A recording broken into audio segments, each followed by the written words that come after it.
সুন্নাহ এবং ফরজ এই উম্মতের মুজতাহিদ উলামায়ে কেরাম তাদেরকে আমরা সম্মান করে থাকি। আমাদের বন্ধু বলতেছিলেন যে আহলে হাদিসরা মানে ইমামদেরকে গালিগালাজ করে, মিথ্যা কথা, ভুল, একেবারে মানে ভুল কথা। আহলে হাদিসদের কেউ কোন যুগে কোন ইমামকে গালি দিয়েছে এর কোনো প্রমাণ নেই। জাহেল লোকেরা গালি দিতে পারে, কারণ গালি তো ওয়াসবাবুল মুসলিম ফুসুকুন, এটা হাদিসের পরিপন্থী কথা। মুসলিম এই জাহিল লোকদের কথা বলছেন। একটু একটু একটু একটু আমার কথা শেষ করতে দেন, এরপরে কার বক্তব্য থাকলে আমি শুনবো ইনশাআল্লাহ। সিবাবুল মুসলিম ফুসুকুন, কোন অবস্থাতেই মুসলিম ব্যক্তিকে গালি দিতে পারে না, এটা ফাসিকি কাজ। এটাকে আলামত হিসেবে উল্লেখ করেছেন মুনাফিকের, ইজা খাসাম ফাজার, এটা মুনাফিকের আলামত। কোন দিন, কোন যুগে, কোন আহলে হাদিস কোন দিন এই কাজ করেন নাই।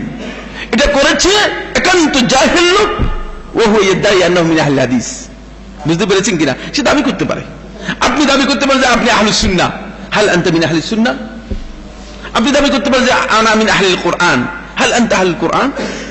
ব্যাপারটা হচ্ছে এখানেই, দাবির মধ্যে কিচ্ছু নেই। আপনার প্রকৃত পরিচয় ঠিক আছে কিনা এখানে মূল কথা।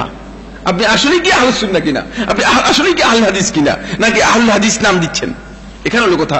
আলেমদেরকে আহলে হাদিসরা কোনো সময় গালি দেয়নি।